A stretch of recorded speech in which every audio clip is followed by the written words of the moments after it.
Good morning class. आज हिंदी की class में हम हिंदी क्षितिज गद्य खंड का पाठ 12 लखनवी अंदाज पढ़ रहे हैं।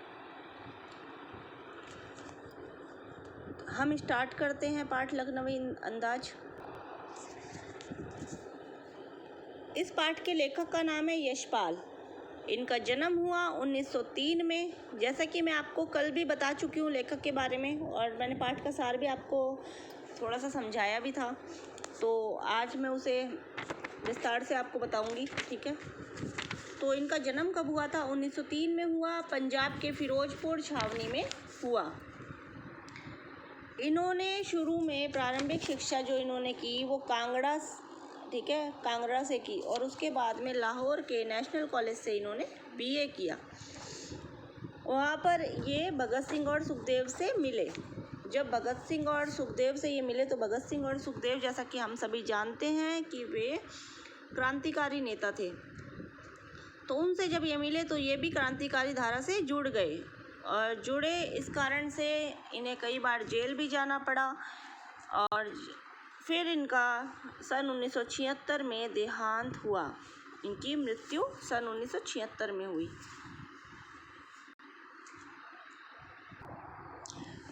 इनकी जो रचनाएं हैं उसमें सामाजिक विषमता, जो समाज में जो विषमता फैल रही है उसका, राजनीतिक पाखंड जो फैल रहा है वो, और रूढ़ियों के खिलाफ इन्होंने अपनी रचनाएं लिखी है। और इनकी जो कहानियां हैं, कहानियों का जो संग्रह है इनका, उसमें उनका वो है ज्ञानदान, तर्क का तूफान, पिंजरे की उड़ान, वाह दुलिया, फूलों का कुर्ता, ये इनके प्रसिद्ध कहानियां हैं। और उपन्यास उनका झूठा सच है। ठीक है, और इनके प्रमुख उपन्यास अमिता, दिव्या, पार्टी कामरेड, दादा कामरेड, मेरी तेरी, उसकी बात, ये इनके प्रमुख उपन्यास हैं। इनकी भाषा में स्वाभाविकता और सजीवता उनकी रचनागत विशेषता है। इनकी भाषा में स्वाभाविकता और सजीवता, ठीक है, वो विशेषता है, विशेष इन्होंने वर्णन किया है। पाठ का सार पढ़ते हैं हम। मुसफ़्फ़िल की पैसेंजर ट्रेन चल पड़ने की उतावली में फूंफार रही थी। मुसफ़्फ़िल क्या होता है? मुसफ़्फ़िल होता है केंद्र में स्थित जो नगर होते हैं उनके आसपास का स्थान होता है, उसे हम मुसफ़्फ़िल कहते हैं। आराम से सेकंड क्लास में जाने के लिए दाम अधिक लगते थे। सेकंड क्लास में जब हम ट्रेन में जाते हैं तो उसमें पैसे ज़्यादा लगते थे। दूर तो जाना नहीं था, भीड़ से बचकर एकांत में नई कहानी के संबंध में सोच सकने और खिड़की से प्राकृतिक दृश्य देखने के लिए टिकट सेकंड क्लास का ही ले लिया। लेखक ने सोचा कि दूर तो मुझे जाना नहीं है, भीड़ से बचकर, ठीक है, और एकांत में मतलब एकदम शांति में, एकांत अकेले में एक नई कहानी के संबंध में, नई कहानी के लिए सोचने और खिड़की में से अच्छे अच्छे प्राकृतिक दृश्य देखने का भी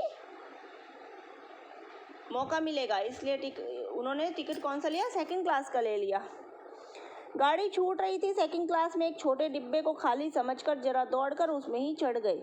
अनुमान के प्रतिकूल डिब्बा निर्जन नहीं था। एक बर्थ पर लखनऊ की नवाबी नस्ल के एक सफ़ेद पोश सज्जन बहुत सुविधा से पालती मारे बैठे थे। डिब्बा निर्जन नहीं था, मतलब बिना लोगों का नहीं था। एक लखनवी जो नवाब हैं लखनऊ के, ठीक है, वो वहाँ पर सफ़ेद कपड़ों में पालथी मारकर बैठे थे।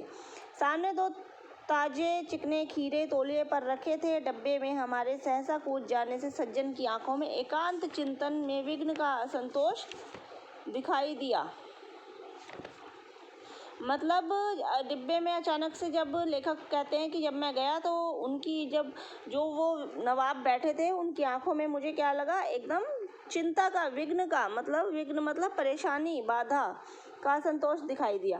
सोचा हो सकता है कहानी के लिए सूझ की चिंता में हूँ, जैसे खीरे जैसी अपदार्थ वस्तु का शौक करते देखे जाने के संकोच में हो। नवाब साहब ने संगति के लिए उत्साह नहीं दिखाया। हमने भी उनके सामने बर्थ पर बैठकर आत्मसम्मान में नजरें चुरा ली। लेखक कहते हैं जब उन्होंने हमें देखने पर हमें, ठीक है, हमारे लिए कोई उत्साह जब उन्होंने नहीं दिखाया तो हमने भी अपने आत्मसम्मान के लिए उनके सामने नजरें चुरा ली, मतलब उनके सामने हमने भी उनसे आंखें चुरा ली, हमने भी उनकी तरफ नहीं देखा।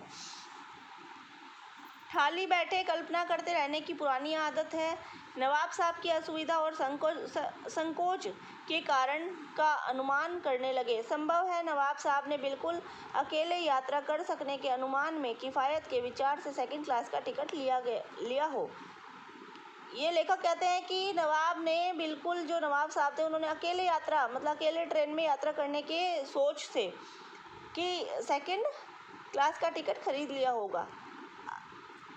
अब गवारा न हो कि शहर का कोई सफ़ेद पोश उन्हें मंजिले दर्जे में सफ़र करता देखे। अकेले सफ़र का वक्त काटने के लिए ही खीरे खरीदे होंगे। अब किसी सफ़ेद पोश के सामने खीरा कैसे खाएं? हम कनखियों से नवाब साहब की ओर देख रहे थे। नवाब साहब कुछ देर गाड़ी की खिड़की से बाहर देखकर स्थिति पर गौर करते रहे। ओह, नवाब साहब ने सहसा हमें संबोधन किया। आदाब अर्ज जनाब, खीरे का शौक फरमाएंगे। अचानक से नवाब साहब ने लेखक से पूछा कि आप खीरा खाएंगे, मतलब खीरे का शौक फरमाएंगे, खीरा खाते हो आप खाएंगे। नवाब साहब का सहसा भाव परिवर्तन अच्छा नहीं लगा। भाप लिया आप शराफत का गुमान बनाए रखने के लिए हमें मामूली लोगों की हरकत में लथेड़ लेना चाहते थे।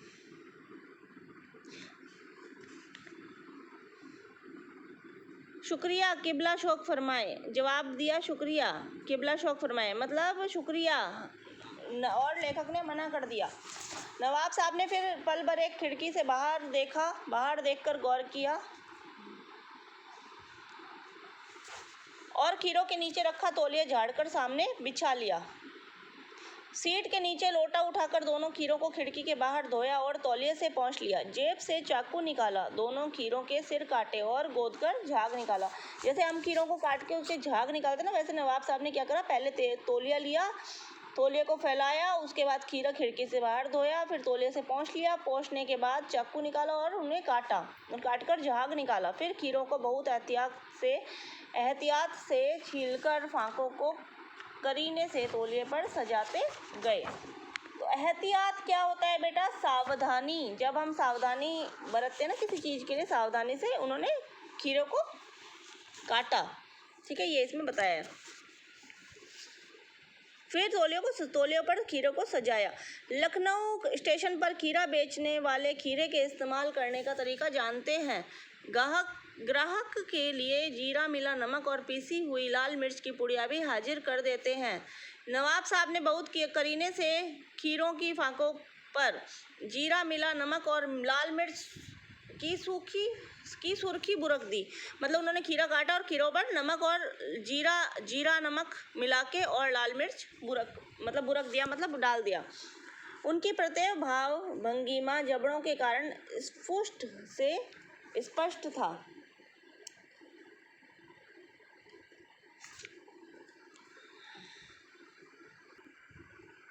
स्फुरन क्या होता है? स्फुरन का मतलब होता है फड़कना और हिलना, ठीक है। और बुरक देना भी बताया था, बुरक देने का मतलब होता है छिड़क देना, डालना, ठीक है, छिड़क देना होता है। तो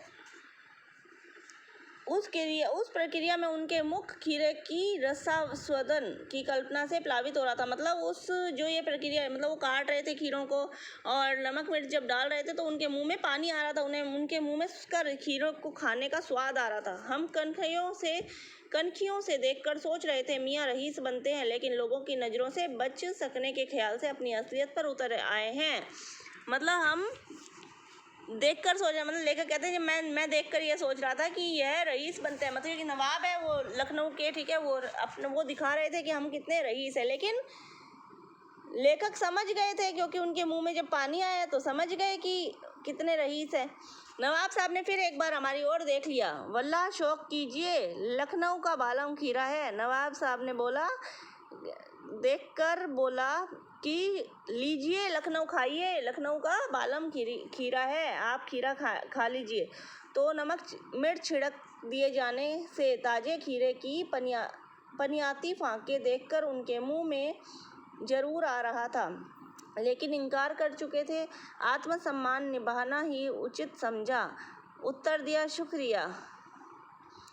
ठीक है, नमक मिर्च जब छिड़का था तो ताजे खीरे को देखकर क्या है, मुंह में पानी आ रहा था। लेखक बोलते हैं मुंह में पानी आ रहा था, लेकिन मना कर चुके थे, इसलिए आत्मसम्मान की बात थी, इसीलिए मैंने फिर बोला। लेखक ने जवाब दिया, शुक्रिया नहीं, आप खा लीजिए। ठीक है। नवाब साहब ने सतृष्ण आंखों से नमक मिर्च के संयोग से चमकती खीरे की फांकों की ओर देखा। खिड़की के बाहर देखकर दीर्घ निश्वास किया। खीरे की एक फांक उठाकर होठों तक ले गए, फांक को सूंघा।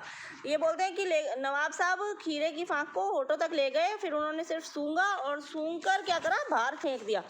स्वाद के आनंद में पलकें मूंदकर, मतलब उनको स्वाद आया और उन्होंने आंखें बंद कर ली खुशबू सूंघकर। मुंह में भर आए पानी का घूंट गले से उतर गया, मतलब पानी जो मुंह में आ गया था ना, उसे गले तक ले गए, वापस गले में पी लिया। तब नवाब साहब ने फांक को खिड़की से बाहर छोड़ दिया। नवाब साहब खीरे की फांकों को नाक के पास ले जाकर वासना रसास्वादन कर खिड़की से बाहर फेंकते गए, मतलब वो एक एक करके खीरा मुंह के पास लाते, फिर उन्हें सूंघते और फिर खिड़की से बाहर फेंक देते। नवाब साहब ने खीरे की सब फांकों को खिड़की से बाहर फेंककर तौलिए से हाथ और होठ पोंछ लिए। गर्व से गुलाबी आंखों से हमारी ओर देख लिया, मानो कह रहे हो कि यही है खानदानी रईसों का तरीका। मतलब वो रईस, मतलब जो लखनऊ के नवाब होते हैं कि वो इतने रईस होते हैं कि हमारा तरीका ये था। वो उनकी तरफ देखने लगे अपने हाथ और होठ पोंछकर। लेखक की ओर देख रहे थे क्योंकि वो अपनी रईसी बता रहे थे कि हम रईस हैं। नवाब साहब खीरे की तैयारी और इस्तेमाल से थककर लेट गए। हमें तस्लीम से सिर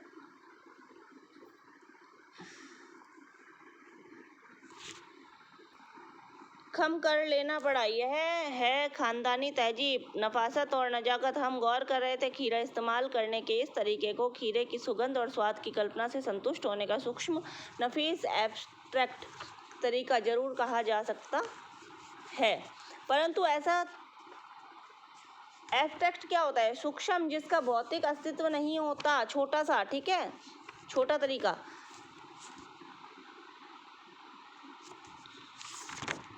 और नफासत क्या होता है, स्वच्छता। तहजीब होती है शिष्टता, मतलब तहजीब मतलब हम किसी से, मतलब व्यवहार जो हमारा शिष्टता होता है वो होती है तहजीब।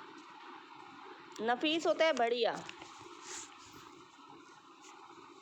खीरा लजीज होता है लेकिन शकील, नामुराद मैदे पर बोझ डाल देता है। मतलब खीरा अच्छा तो होता है लेकिन पेट पर बोझ डालता है, पेट में पचने वाला नहीं होता, जल्दी से पचता नहीं है।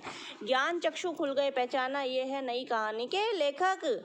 मतलब लेखक कहते हैं कि हमारी आंखें खुल गई। चक्षु का मतलब होता है आंखें, नेत्र, तो हमारी आंखें खुल गई और यही है नई कहानी के लेखक। खीरे की सुगंध और स्वाद की कल्पना से पेट भर जाने पर डकार आ सकती है, तो बिना विचार, घटना और पात्र के लेखक की इच्छा मात्र से नई कहानी क्यों नहीं बन सकती। लेखक कहते हैं अगर खीरे की सिर्फ खुशबू सूंघने से और स्वाद की सिर्फ मात्र कल्पना यानी सोच करने से अगर पेट भर के डकार आ सकती है, पेट भर जाने पर डकार आ सकती है, तो बिना विचार और घटना के, मतलब कोई घटना अगर ना घटी हो और बिना विचार, जब विचार ना हो, तो नई कहानी क्यों नहीं बन सकती। ये इस कहानी में बताया है।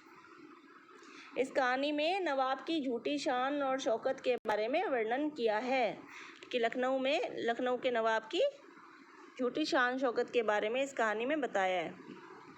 आज हमने पाठ 12 लखनवी अंदाज पढ़ा।